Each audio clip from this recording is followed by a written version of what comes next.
to this joint meeting of Chichester Humanists and Brighton Humanists. My name's Cass Sutherland and I'm chairing this meeting. And tonight we're going to discuss our relationship as humans to our natural world and discuss what we ought to be doing as individuals and collectively to try and protect and nurture our environment from the multiple threats that it faces, which scientists say amount to an urgent crisis. And we've got two very distinguished speakers to talk to you about this tonight, who I'll introduce you to in a few minutes. No. Let me tell you about the two humanist groups. This is what they say about themselves. Chichester Humanists is proud to be a branch of Humanists UK. They provide a range of activities for non-religious people to meet, socialise, debate and support each other, and their events provide opportunities to meet and socialise in normal times, of course. With like-minded people, to campaign on humanist and secularist issues, to learn, exchange ideas, volunteer and engage in other charitable work, to represent humanist and secularist views, to promote and celebrate scientific and rational thinking, and to promote humanism as a life stance and have fun. Brighton Humanists have been at the centre of the free thinking community of Brighton for over 60 years, and continuing this tradition, they support the community by advocating for a reasoned and ethical approach to life where free thought and kindness can flourish. They believe that this is the way to a free and fair society. As individuals, they aim to live the best lives they can, and as a group they strive to promote well-being for all. And Brighton Humanists is a partner group of Humanists UK. So let me tell you briefly why I was asked to chair this meeting.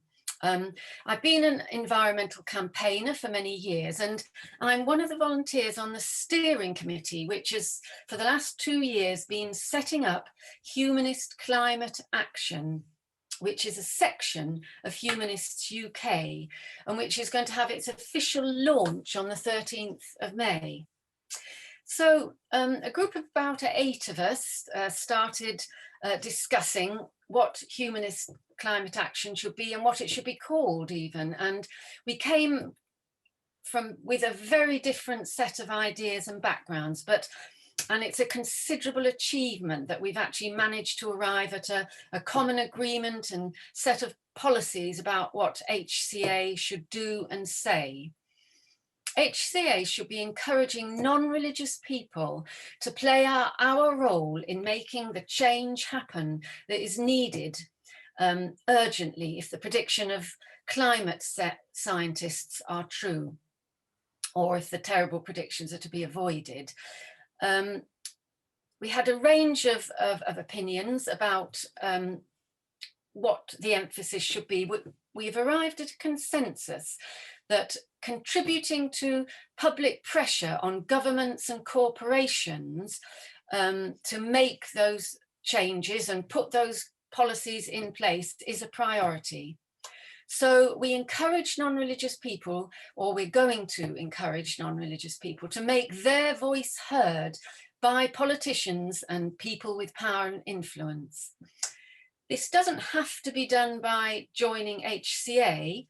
We're not saying that is the only road to Damascus.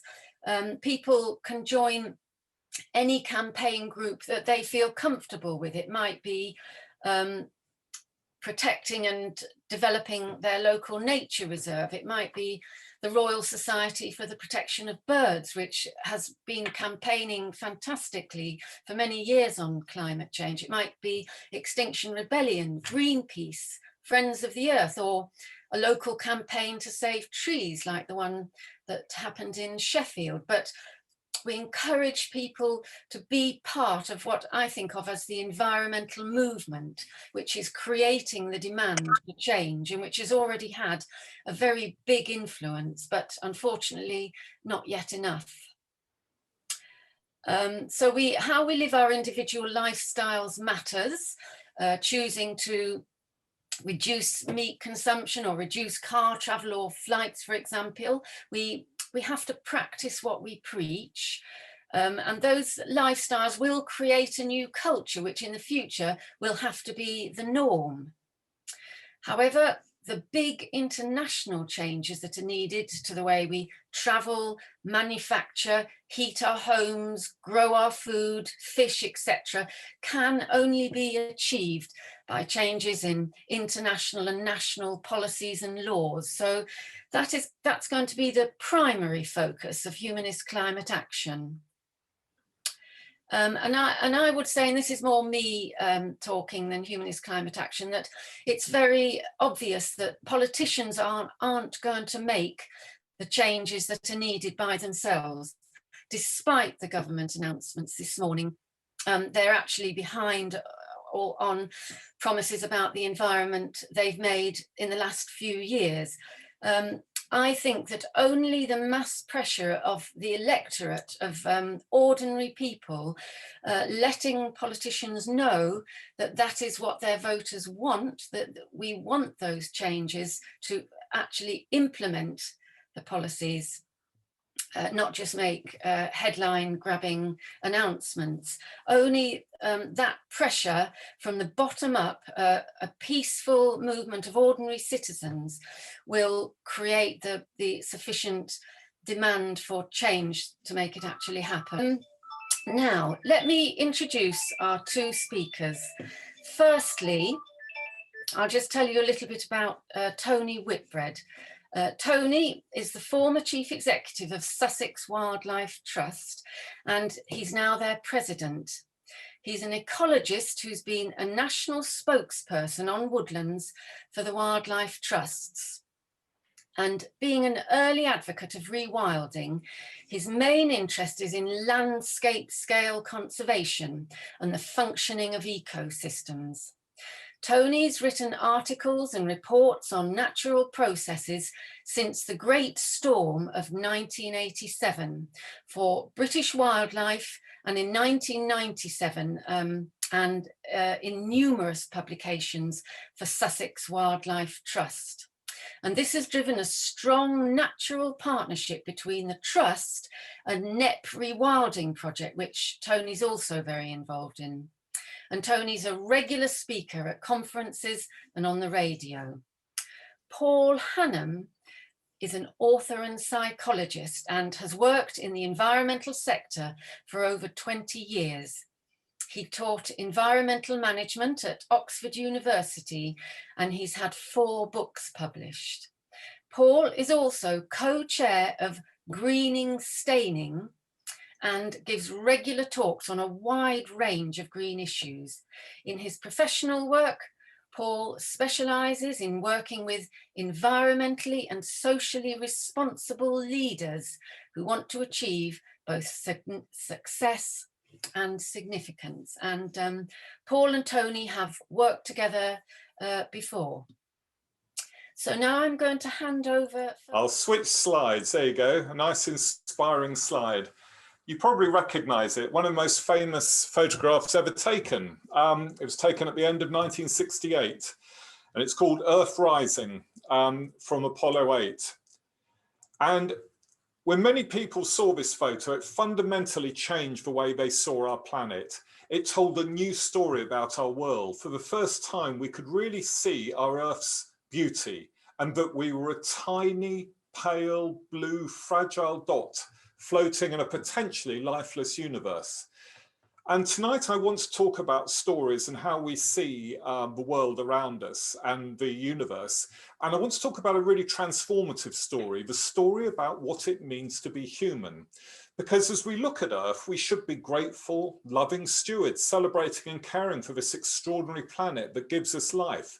Maybe the only planet, but where life is possible at all. But our dominant collective culture is based on a very different worldview, a very different story, a dysfunctional and toxic story about, at best, taking our Earth for granted and at worst, exploiting our majestic planet. And our talk tonight is really a tale of two stories. Our current story of neglecting our precious Earth, of rampant growth, of climate breakdown. And we call it climate breakdown, not change, because that's what's happening. Change could be quite benign, breakdown is not. And it's also a story of ecological collapse and desperately needed, and we need a desperate new story based on stewardship, on connection, on compassion, on regeneration and equity. But whichever story triumphs is going to really decide the future of humanity. So let's begin by really looking at the state of our planet. And Tony and I don't just want to talk about all the terrible facts. I'm sure you're aware of a lot of them, but I just want to highlight a few areas. Now, we're using climate breakdown because the climate is breaking down.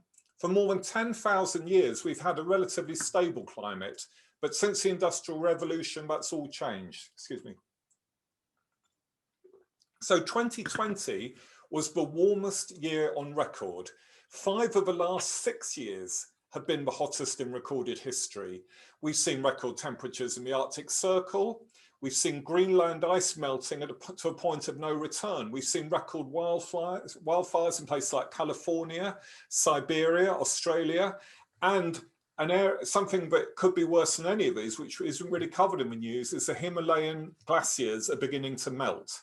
And that will affect over 1 billion people in Asia. So very worrying signs happening, and I'm sure you're aware of these. But I want to put up a slide that you might not have seen before, which really illustrates the bind that we're in. So this is really, going up is the amount of carbon parts per million, which has increased dramatically over the last 100 years. And we're now at around about 416 in 2021.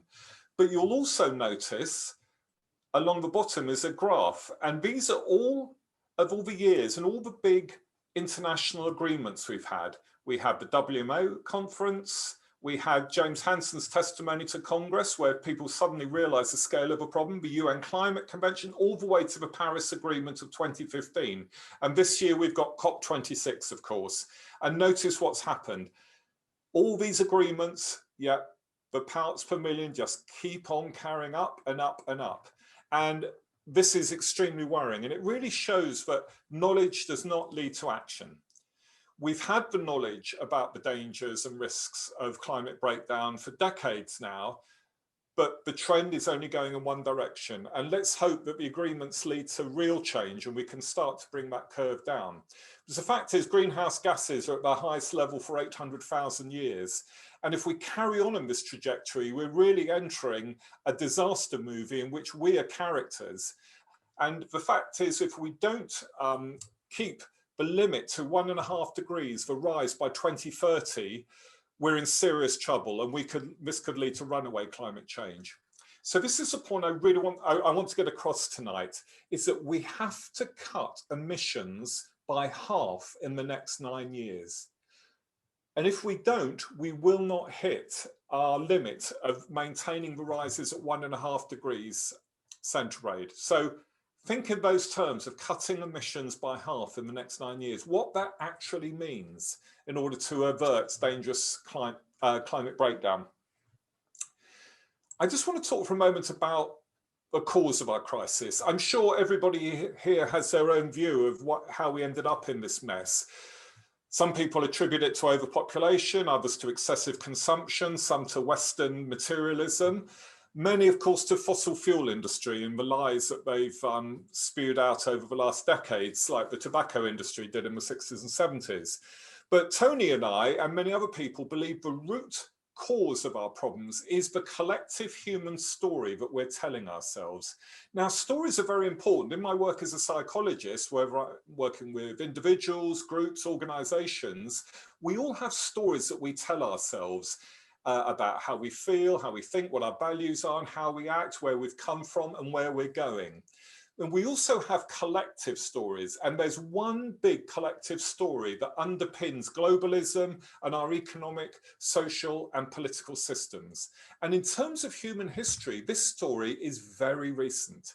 Its origins can be traced back to mass agriculture, but its dominance has really been established since the Industrial Revolution and has driven our political economy ever since.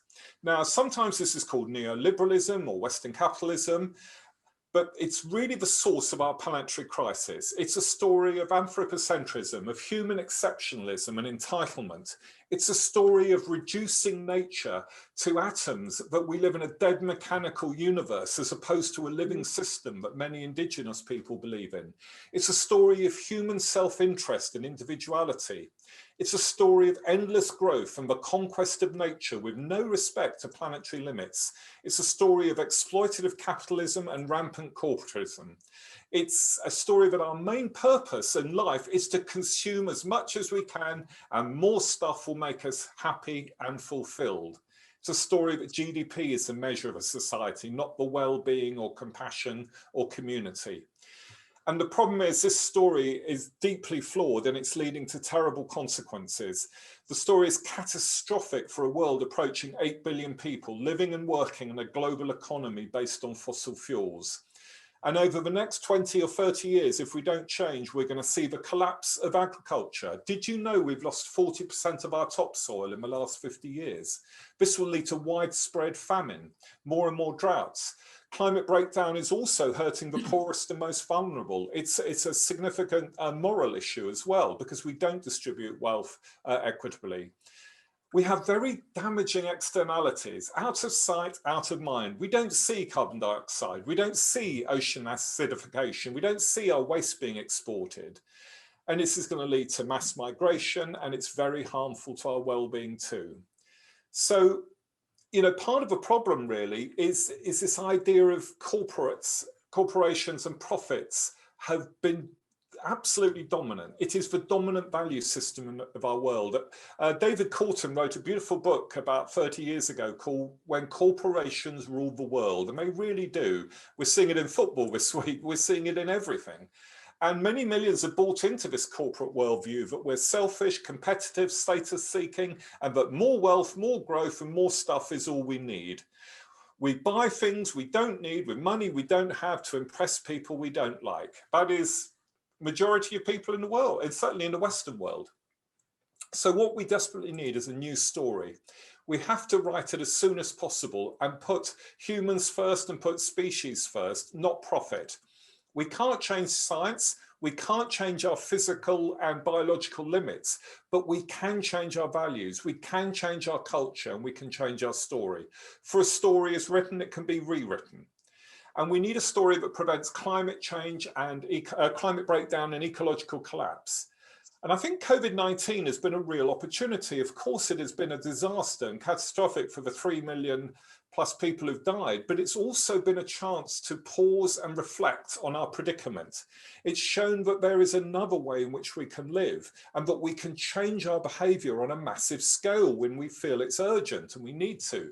It's proven with the vaccine what we can do when business, science and governments come together. It's amazing what they've achieved, and we need the same initiative and momentum for renewable technologies. And it's also highlighted the seeds of a new story, and we've seen it in our communities of empathy, collaboration, compassion, community, adaptability, flexibility and appreciation of nature. It's really highlighted what we call our better nature. So in order to stay within 1.5 degrees and reduce our carbon emissions by 50%, we need a new story where our lifestyles change, we change our economy, we focus on degrowth rather than growth. We look at interesting models like donut economics from Kate Raworth at Oxford. We have to change our politics and our system and our core structure of civilization.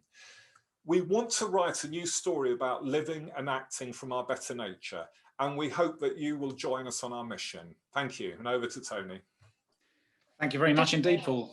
Thank you. Quite a lot there to think about. And what I want to pick up now is this human story that we tell ourselves so far, this presumption of human dominance, the presumption of human exceptionalism, the presumption of never-ending economic growth. Now that has repercussions. There are direct mathematical realities when you think about continuous material growth. Now let's hover on that for a minute. Let's actually think what that actually means, because we often don't think in those terms. Let's take the figure 3% growth per year. That seems to be what economists really think is the average we should be having for the world in terms of our economic growth. 3% economic growth a year doesn't sound much. That gives a doubling time of less than 25 years. So every 25 years, the size of your economy doubles. The size of the economy today is twice the size that it was in 1995. So we're using twice, if resource use is linked to the size of the economy, we are using twice as many resources now as we were in 1995. That's quite staggering, isn't it? But that's not the shocking statistic. The shocking statistic is the way doubling works. Between 1995 and today, we have used as many resources as we did in the entire history of the human race before 1995. That's how exponential growth works. And we will do the same again before 2045. So between now and 2045, we will use as many resources as we did in the entire history of the human race before today.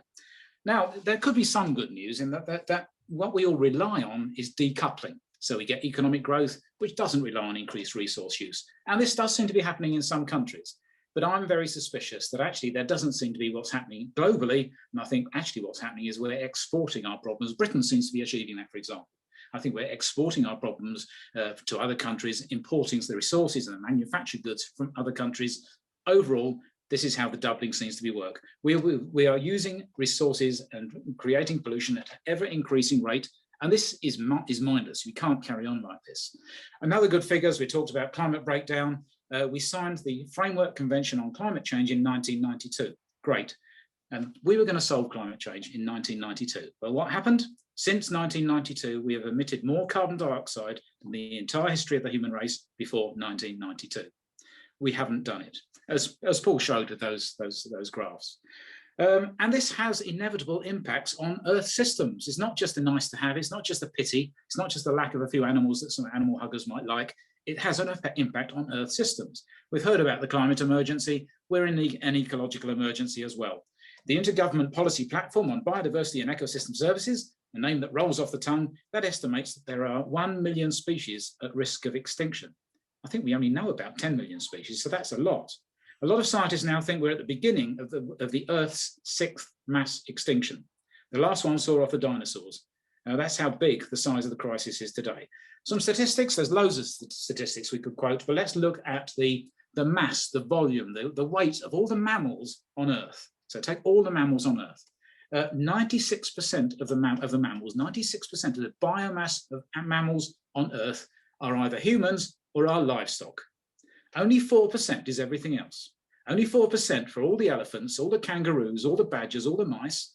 Everything else is either humans or are livestock. That's how much we're dominating the planet. Think about insects. Insect populations around the globe have crashed in the last 20 or 30 years. One study in Germany showed 75% reduction in biomass of insects, and that was in protected areas. Apparently there's a forest where the work was done in Costa Rica, 90% reduction. So it's seeing all these problems. And it doesn't, as I said, it's not just a shame. This is affecting Earth systems. We are losing soil. We are losing the productive capacity of the soil. That soil is going down rivers and ending up in the sea, where it's causing dead zones, where large areas of the sea are no longer productive because of this. We have crises when it comes to pollination. There are now regions in China where farmers are having to hand pollinate crops because there's no insects. And of course, we're seeing pandemic emergence, another sign of the breakdown of our relationship with nature. We are part of nature. We rely 100% on Earth systems. We cannot pretend otherwise. It's deluded to pretend otherwise. Think of carbon dioxide. Before life evolved, the Earth's atmosphere was at least 90% carbon dioxide. 2 billion years ago, 90% carbon dioxide. Today, it should be 0.03%. And that's maintained at that level by life and nothing else. Life maintains these sorts of conditions. It's the same with oxygen. As far as we know, there's no other free oxygen on planets in the known universe. It's only here. Water cycling, nutrient cycling, all these sorts of things, they are delivered by life. And we rely entirely on that. So we need a new story. As Paul has said, we need to change. We need to do something differently. Quite often this is presented as stopping stuff or being hair shirt or something, but it's very, very different. This period in our history, in our human history, is aberrant. We think of ourselves as uniquely qualified to exploit and take, monetize nature and convert it into something for ourselves and never mind the consequences. That simply doesn't work. Last time we looked, the earth was round, it's finite. We can't have an infinite economic system based on a finite system. So we need to move our human story from one of exploitation, from one of human dominance, human exceptionalism, to one which is based on regeneration. It's too late even to talk about sustainability. We need to talk about rebuilding, regenerating, a regenerative relationship with nature. Now, obviously, in a few minutes, we can't say what that actually means, but let's think of just a few kind of key words. I like the subject of rewilding. I've been playing with it for donkey's years, but the subject of rewilding is really grabbing the imagination now, I think, to rebuild, to put back those natural processes that we've been destroying for the last 10,000 years, put some of those back. Nature is vibrant. Nature can actually restore itself given the chance. There are cases in Sussex. There are examples in Sussex. The chair mentioned the Nep estate, where rewilding is enabling nature to blossom and rebuild itself. We have another example off the coast in Sussex, along by Worthing, where we're regenerating or trying to regenerate kelp forests. Kelp forest, a natural system which locks up carbon 40 times as fast as terrestrial forests. So nature can regenerate itself if we actually give it the chance. So rewilding is one of those sorts of principles that we need to think about.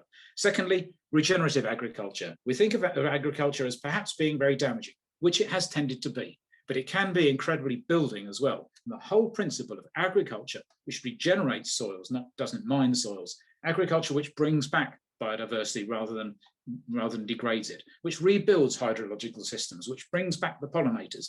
That is all possible, and that is being done all over the world, including in Sussex. So turning the corner, thinking about things which are regenerative rather than damaging. And again, as Paul said, we need an economy that supports this. We cannot just have an economy which relies on capitalizing or monetizing nature and using it for some temporary, rather trite human benefit. We need to change our economy around. We need to actually refocus our economy, rewrite the economic compass. And it's not just a weird ecologist like me that says that. Professor Dasgupta, a Cambridge professor of economics, contracted by the government's Treasury Department, has said exactly the same thing. Our economic compass is faulty. We need to rewrite it. We need to value in natural capital and in a realistic way, rather than the way it's sometimes presented. Natural capital is the dominant form of capital. Everything else relies on that. We can't trade it. We can't trade it away. A lot of these things are a given. We can't just get rid of it. So natural capital, valuing natural capital properly, valuing it for its proper services, and growing natural capital is something that a new economy will have to do. So we need to change. We need to change from the picture of ourselves as consumers. We can't judge ourselves by the size of our flat screen telly or how shiny our car is. We need to value ourselves in other ways. We need to become citizens again, not takers, but contributors, contributing to society, not just taking from it. In practice, when you analyze people's brains, they get more pleasure from actually contributing than they do from receiving. So it's not just about taking, it's not just about exploiting, it's not just about human exceptionalism, it's about becoming a citizen, becoming a contributor to society. And again, as Paul said, I think the pandemic has really opened this up in people. According to the horror movies, we should have all turned into flesh-eating monsters when we were under pressure. That's not what happened. Overall, we turned into fine citizens. I know there are exceptions, but they were notable because they are exceptions. Around the world, people turned back into fine citizens, helping each other out. And in particular, I think what happened was the way we applied this locally. I think local actions was the key thing. And I want to end now with a quote. And the quote is, you make a living out of what you get, but you make a life out of what you give. Now, which radical environmentalist said that? It was Sir Winston Churchill. I now hand back to Kath. Thank you. Thank you very much. Paul and Tony are now going to just have a bit of a discussion. So could I ask a question to Paul, just to get the ball rolling. Paul, you set out very vividly and clearly how our values and our systems are wrong and are leading society in the wrong direction. What do you see as ways of trying to achieve the changes that you feel are needed? Well, I think we have to work literally at every level, as individuals, families, communities, as employees, as businesses, for parties. We have to put pressure from bottom up, because top down has, I mean, I've worked in this field for nearly 25 years, Tony longer. We both know that we knew about this 25, 30 years ago. And it's not been enough. Governments have not been able to seize the day and do it. So I think we need a massive movement. We need groups like XR. We need groups like Greenpeace, Friends of the Earth, the Green Party, but also lots of local groups. So Tony and I work in local groups that are coming together, and it's helping people make connections between their health, their family, their community, jobs, quality of life, pollution, the landscape, and making these connections, putting these pieces together, and then campaigning to have the communities and the societies they want. Unfortunately, knowledge does not seem to be enough. And what's happening at the moment is people watch a David Attenborough program and get very excited, very inspired, very emotional, but then nothing really happens. They just go back to default mode, which is the system I talked about, the story I talked about now. But I think we just have to work together. On our own, we're not going to do it. But if we're parts of groups like Tony and I are part of, and Viv, then, and you are as humanists, you know, collectively groups coming together, I think we can do it. But we have to change everything. That's the problem. It's unprecedented in history. So there is no easy answer, I'm afraid. Okay, thank you. And Tony, have you got anything to add to that about how we try to move from where we are to where we want to be? Well, yes, I mean, I very much support what Paul says. We do have to work on every level. But in my job and in my past, the place that people really associate most with is their local group, their local environment, their local place. And I think, yes, you have to work at every level, but that's a good place to start. And I think that also came out during the time of the pandemic. People were clearly valuing their local place, their local people, their local community. And people who didn't know me at all were talking to me about the wildlife they'd seen during their daily exercise. People were starting to notice their local nature. There was a bit of a myth that nature blossomed last year because we were all locked up inside. Well, it probably started to occupy the spaces we'd left, but actually what happened was people were starting to notice nature.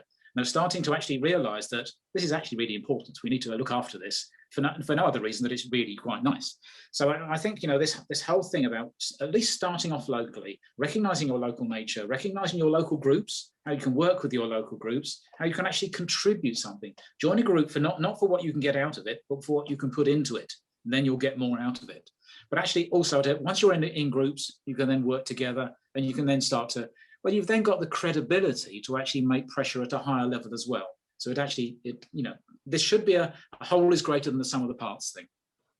Okay, well, thank you very much. And just to build on that question of how change is achieved, do you think that given the sometimes, you know, rather unpopular changes that might be needed to lifestyles to get to the zero carbon emissions, do you think that we can achieve a zero carbon society without social justice, what's called social justice? In other words, a package of social measures to go with the changes to the way we fuel ourselves, our carbon output?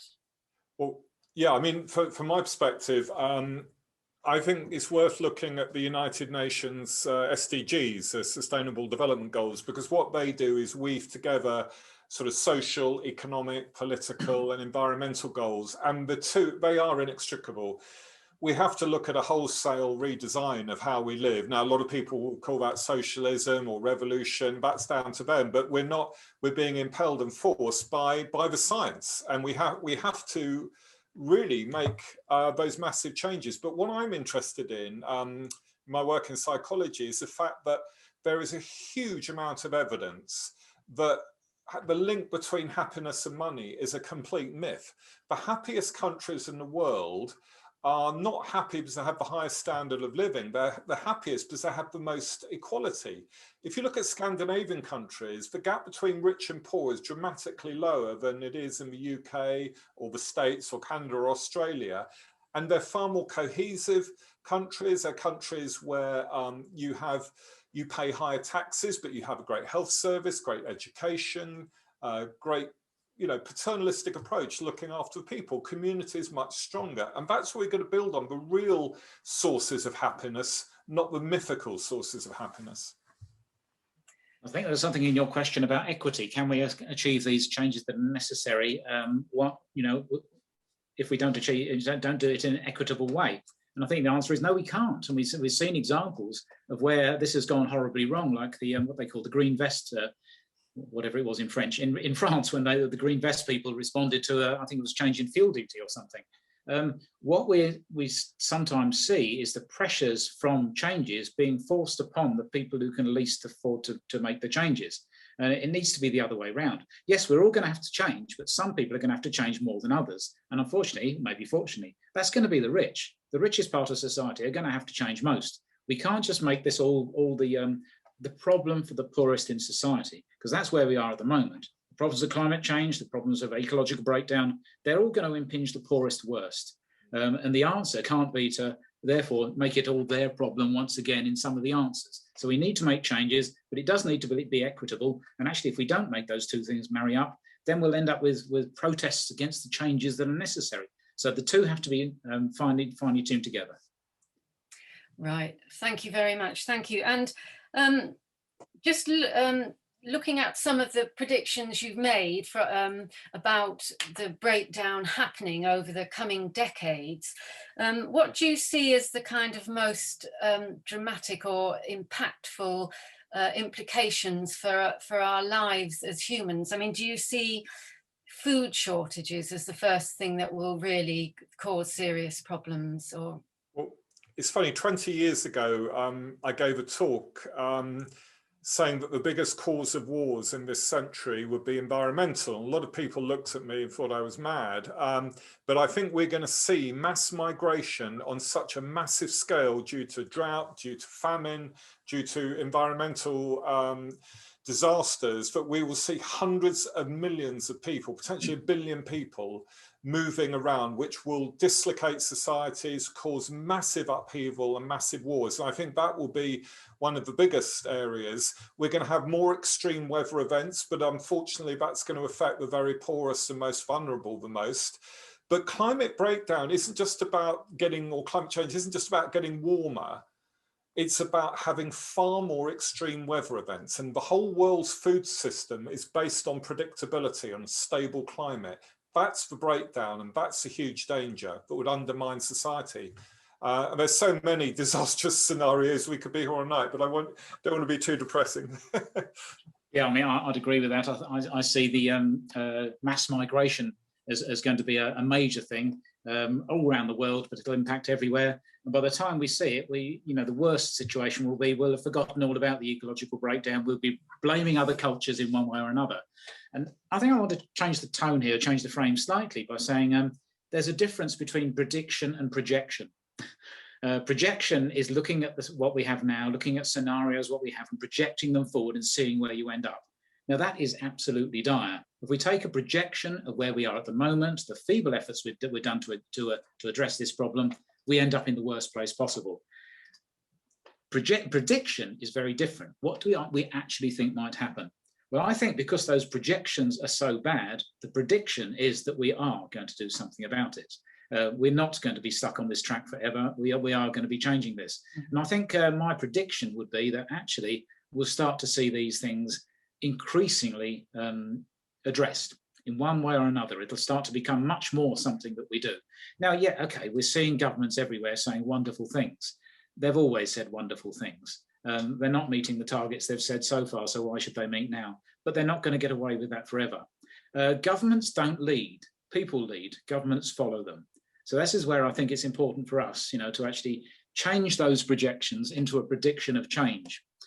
So I think this is where the kind of bottom up should meet the top down. Yeah, can I add something? It's not all doom and gloom. There's been some very positive events.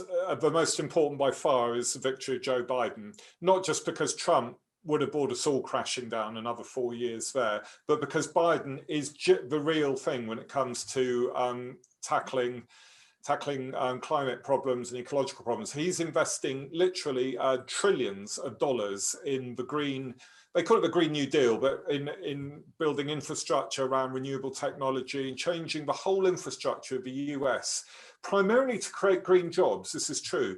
But the deeper question, and one we've addressed in other talks, is that we need more than just reform of the system. We need to transform the system. We need a whole new system. And that's where the problem is, because there's so many vested interests out there. And I don't think reform of the current system will cut it in the end, but it will help in the short term. And do you think that we'll reach a tipping point, not an environmental tipping point, but a tipping point in human consciousness and culture and ways of seeing things, where the problems will be so apparent that people will start to be open to the kind of ideas you're explaining? Well, can I just yes. I think that one of the biggest problems we have from a psychological perspective with the climate is it's long-term and it's abstract, and we don't see the immediate effects. With COVID, we could see friends and family, we could see lockdown, we could see an immediate impact. There was a real sense of urgency. Unfortunately, for us living in the West, maybe not in poorer countries in the world or in countries where the temperatures are so extreme, but for us, we're not having that short-term impact. So we need to, in terms of a tipping point, I'm not sure if we're going to see that in our lifetime. I think our children and grandchildren might, but there'll be various tipping points happening all over the world. It won't just be one big event, I don't think. Yeah, just thinking about that, because I think it's difficult to see, let's call it a tipping point, let's call it a paradigm shift, where people shift their whole way of thinking about things. You can only see paradigm shifts in retrospect. We won't know it's happened until well after it's happened. I don't think anybody thought, at the time of the Renaissance or the Great Enlightenment, nobody thought then, oh, isn't it great to be halfway through the Renaissance? We only knew about it in retrospect. Now, I wonder in 20 years' time whether we might look back to about now and saying, actually, there was a shift then. It wasn't coming really from governments, they were saying stuff. But I'm starting to feel that the conversations I've been having for the last 30 or 40 years are starting to become mainstream. I was just a weirdo for most of those 40 years, but actually now it's starting to become mainstream. And what's also I've noticed is that it's starting to become everybody else's idea. I didn't really see that before. Now everyone's claiming to be an environmentalist. Everybody's claiming to be interested in this stuff. That didn't happen before. I was just one of the weirdos. Yeah. So, we may look back and see this as about the time when changes started to happen. Okay. I find it so amusing, interesting when you look at advertising on the TV now, how almost half the ads are green, e-cars, or we're reducing plastic. I mean, we've always called it greenwash. I mean, some of it's more than that, but clearly it is, as Tony said, the mainstream is starting to shift now.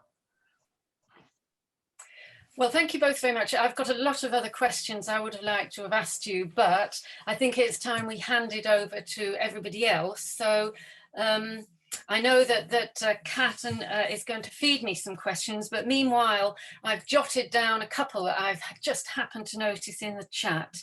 I'm afraid I didn't take the names of the people that asked them.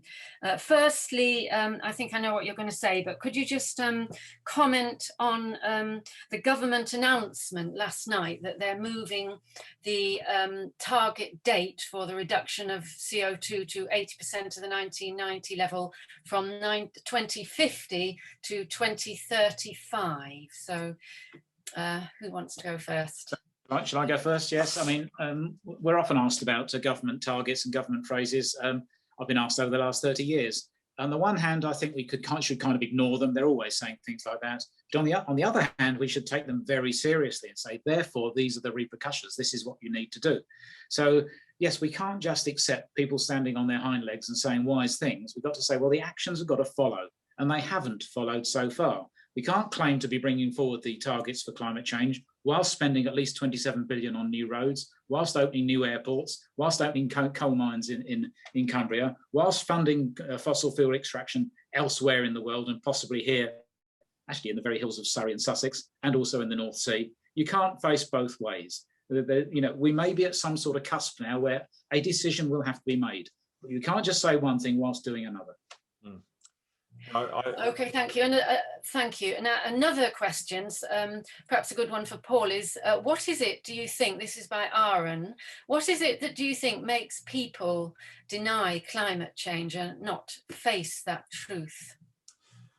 Well, I lived in the United States for 10 years, and I think about a third of people there didn't believe in evolution and believed that the world was created 10,000 years ago, and Genesis was a literal explanation. And the problem is, wherever you are in the world, there are always going to be people. We've seen it with the anti-vaxxers here, and other people saying COVID is a conspiracy. There'll always be people against it.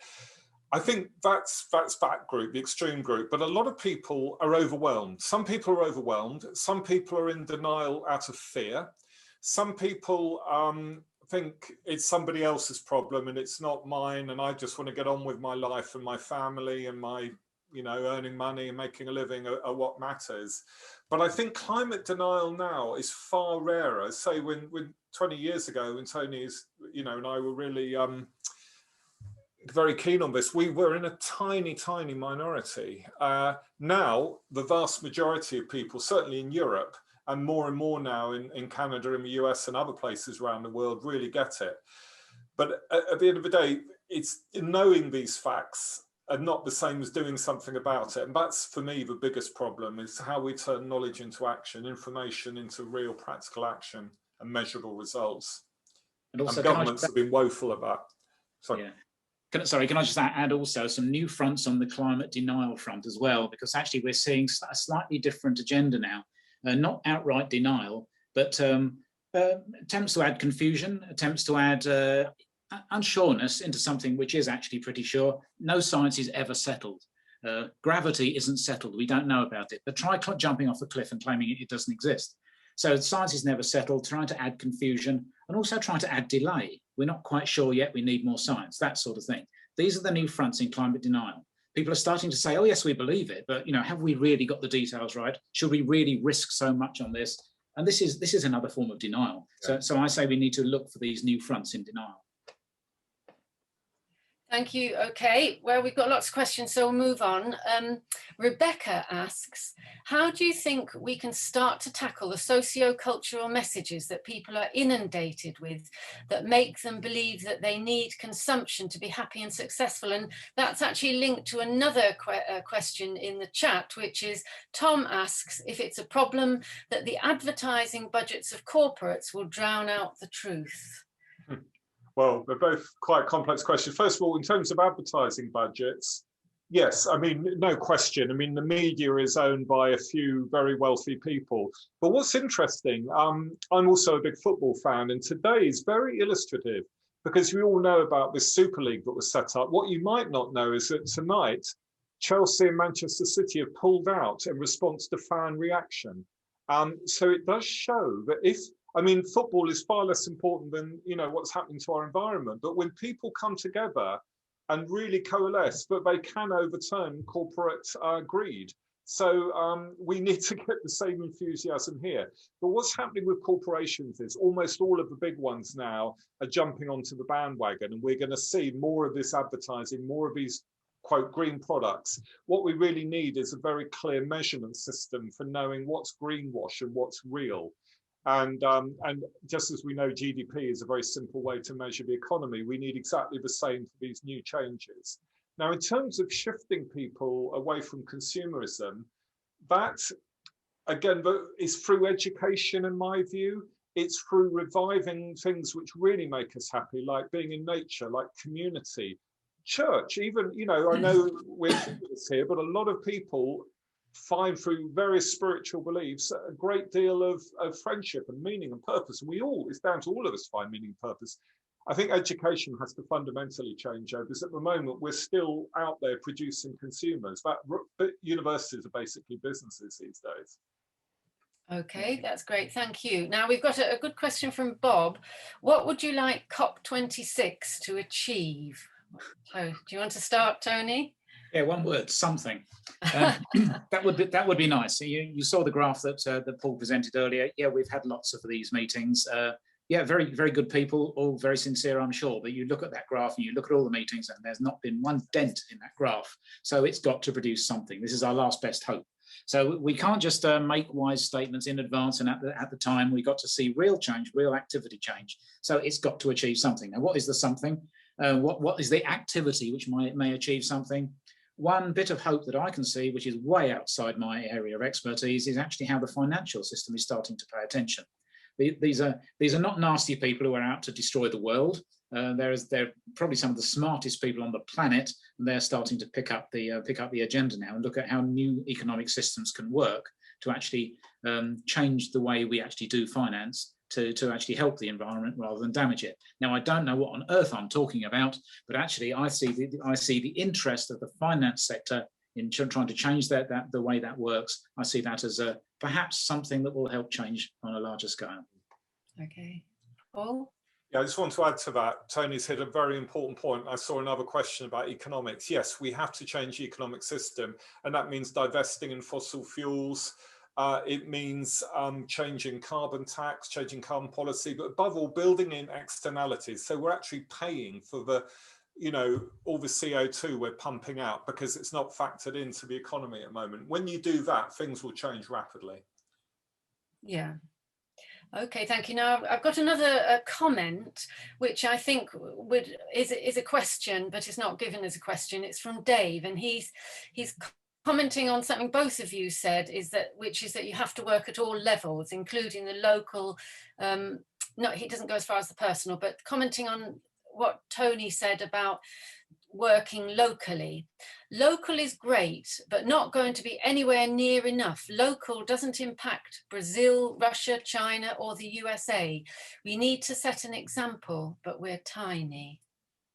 Yeah, what can I say other than yeah, it's completely right, isn't it? And actually, to build on that even more, I'd say beware of the con of it being all down to individual action, or even little local action. It's not. Yeah, this is important. We've got to do this.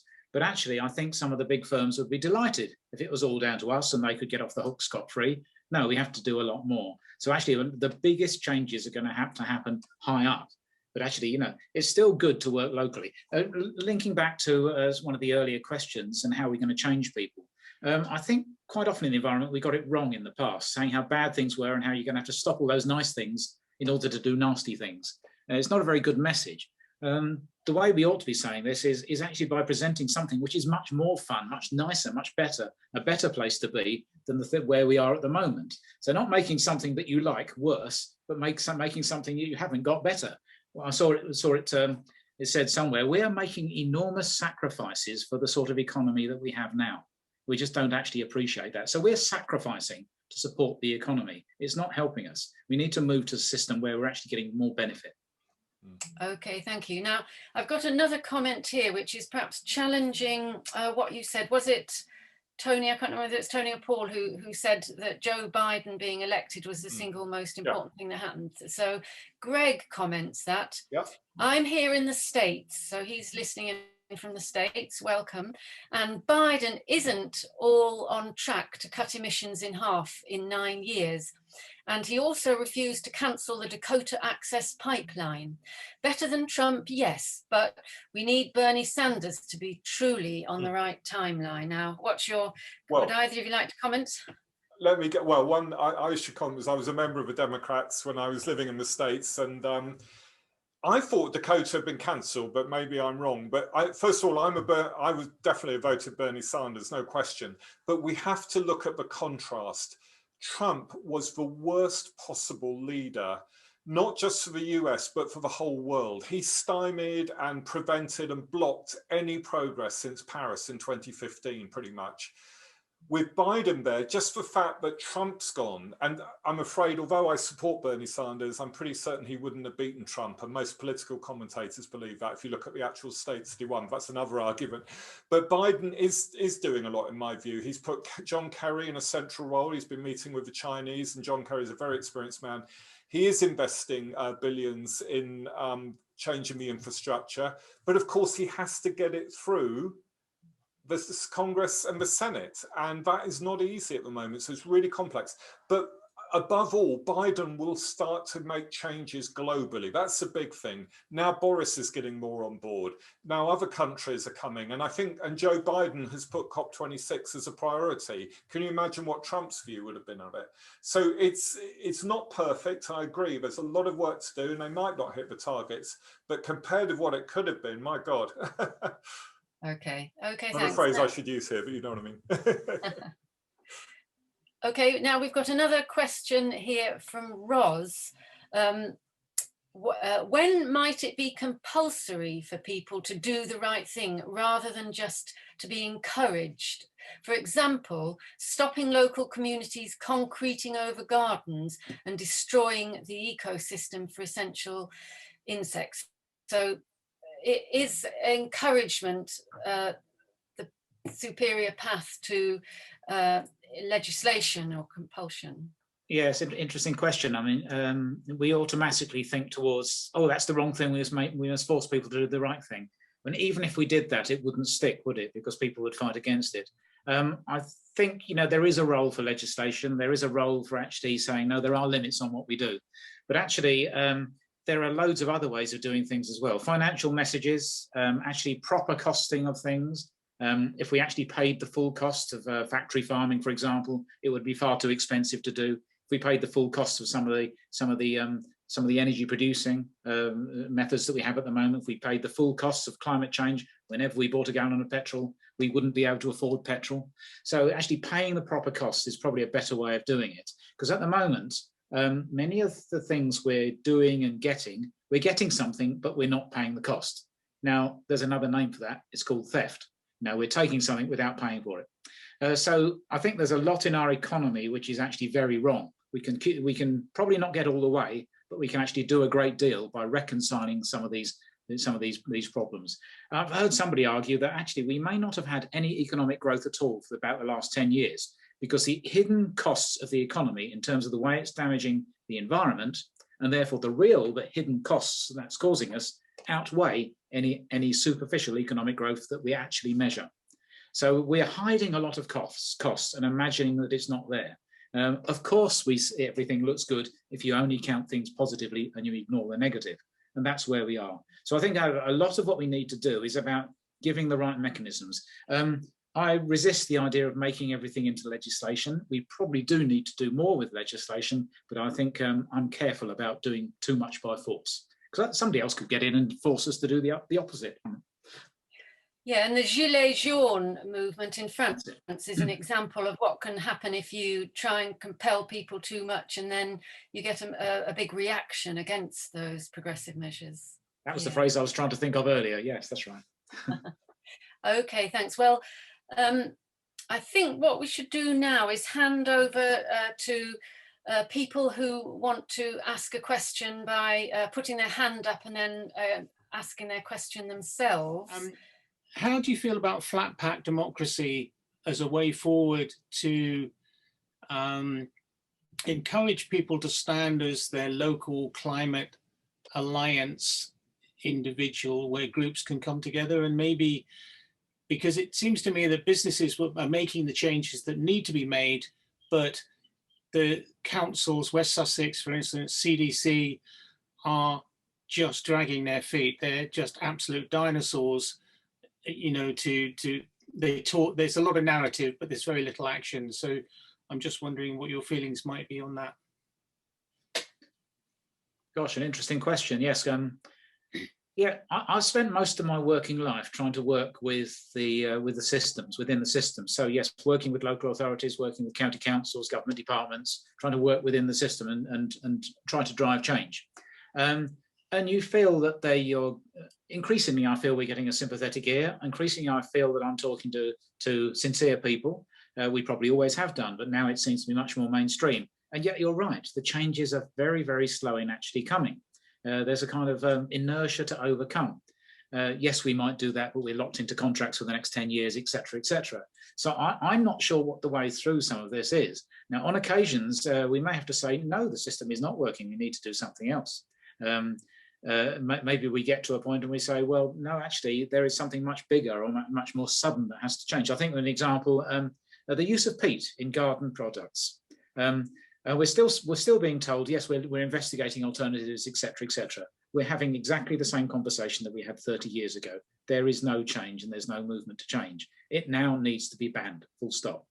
Now we get to those sorts of situations where actually movement is not being made. Now, I've worked inside the system all my working life. Some people are now evolving isn't the right word, emerging, who are working outside the system and saying, no, this is not good enough. We need to get different sorts of change at a different sort of level.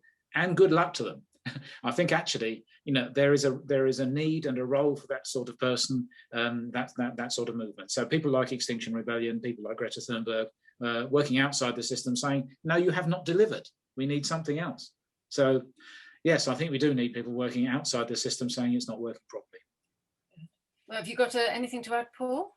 Well, yeah, so I'm co-chair of Greening Stenning, which covers our little area of Sussex. And we've got really quite radical plans, because what we're trying to do is we're bringing together all the local groups, and we also work with the South East Climate Alliance, which is an umbrella group of about, I don't know, Tony, what, 100 groups, 50 to 100 groups. And there are these alliances forming, and I see one of our role as being a campaigning group to support Green candidates to stop these huge developments, especially around Horsham at the moment, and really stand up for these issues. But on our own little group, we can't do it. But we've gone from 700 to 1,000 members in the last few months, which is pretty good for a small part of Sussex. There is an interest in this, but we've got to develop new structures to embrace and capture that enthusiasm and energy. And I don't think councils, they're like the opposite end of the spectrum in terms of inertia. We've got one that says, what do you say to people who say that climate change is happening, but is not caused by human society? So the form of climate change denial, in fact.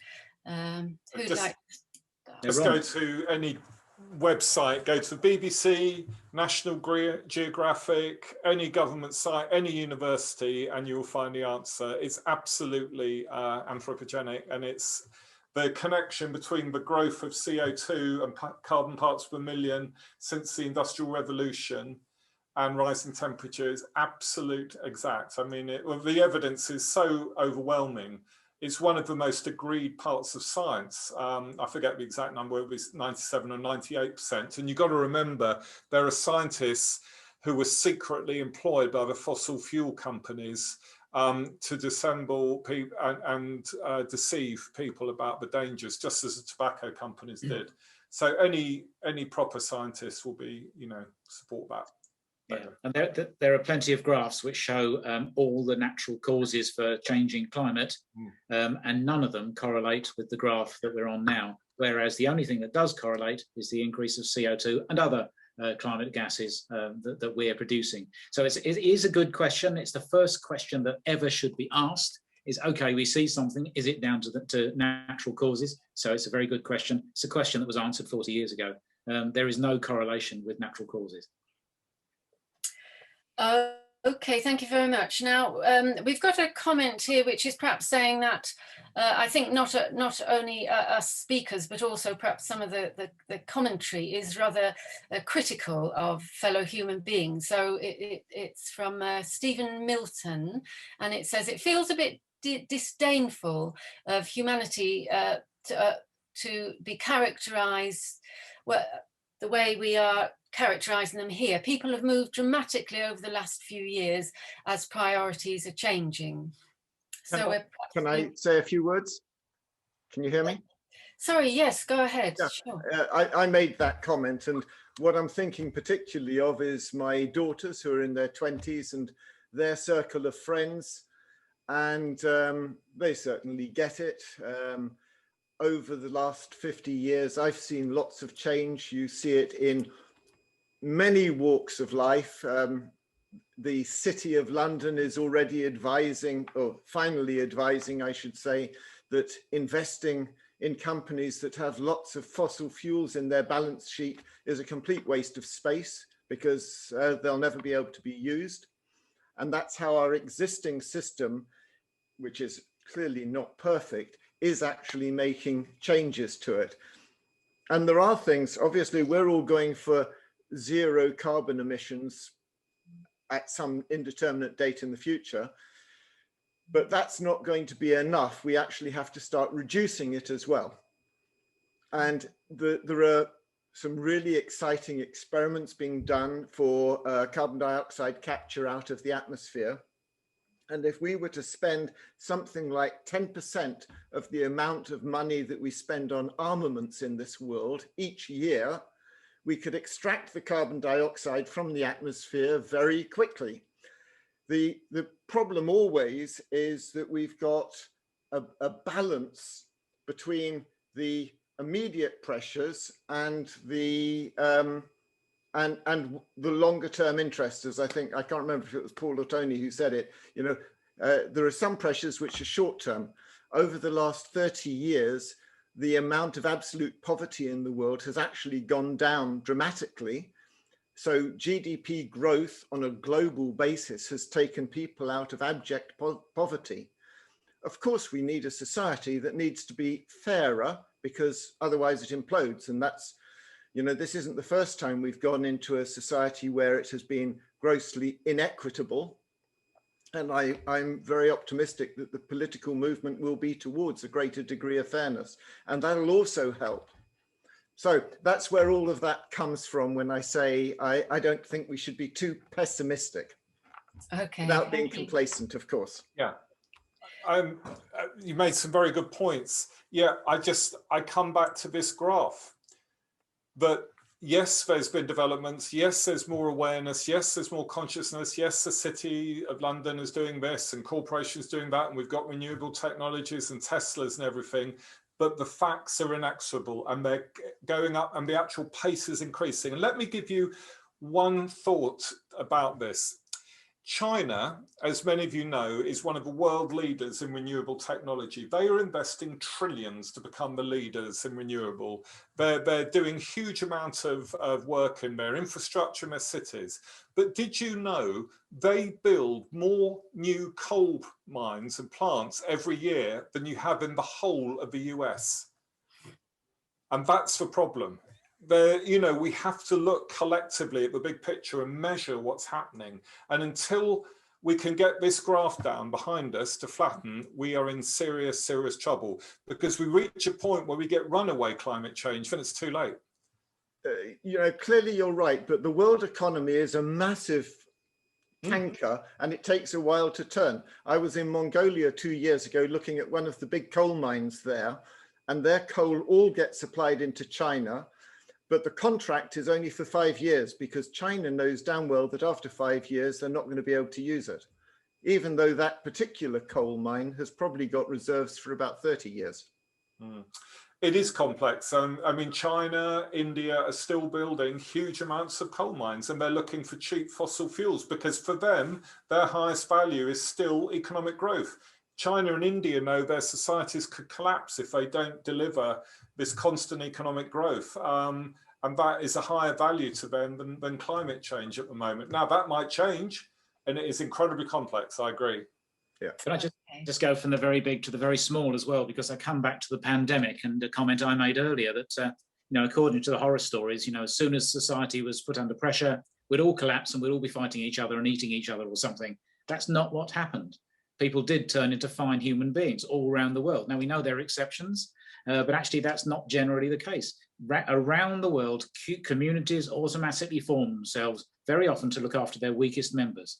I think there is a lot of humanity in humans, and actually the way we set up society is kind of mitigated against the good side of humans. Now, actually, we can change that. And I think one thing that's changed in the last year is the ability to challenge what it is to be human. 2 years ago, if we'd have said this stuff about, you know, how we need to change human nature, we'd have just been laughed at. Yeah, very idealistic, doesn't happen. whereas actually humans are not the competitive, aggressive, selfish beings that we're told we are.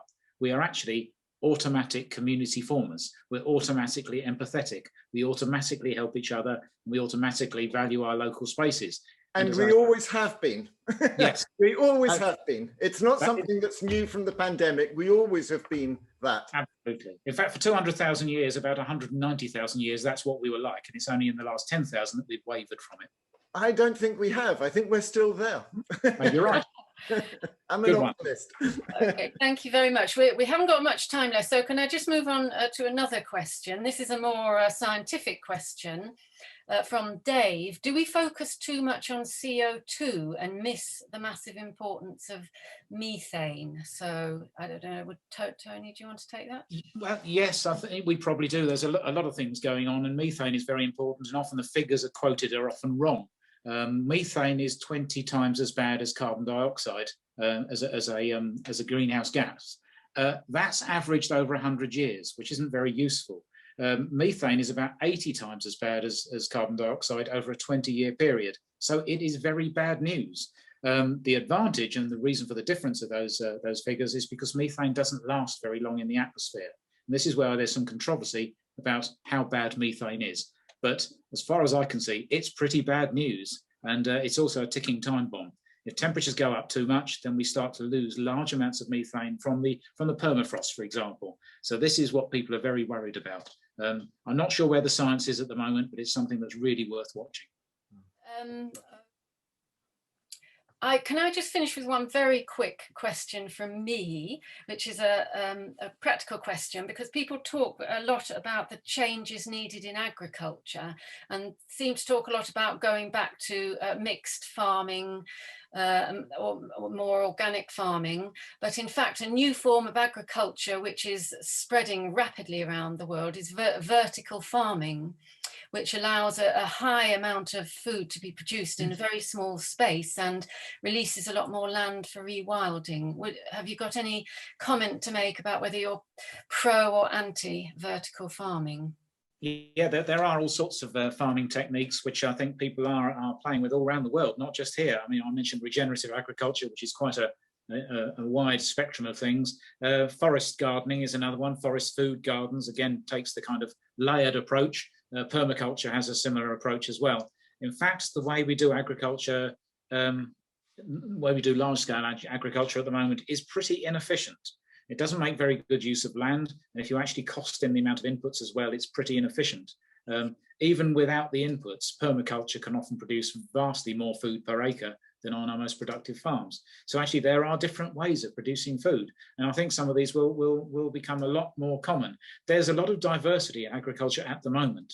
Even in Sussex, we have rewilding we know about. We have organic farming we know about. People are practicing no-till approaches, which is a regenerative approach. So there's a lot that's actually going on a reasonable scale. So I think actually there are plenty of farmers, certainly the area I know about, there are plenty of farmers who are looking at different approaches. So the answer, I suppose, is yes, there are better ways of doing things, and we're going to have to find them. At the moment, farming is looking to reduce its emissions. It's going to have to do even more than that and soak emissions up. Okay, thanks. Did you want to add to that, Paul? No, I bow to Tony. He's more expert in this area than me.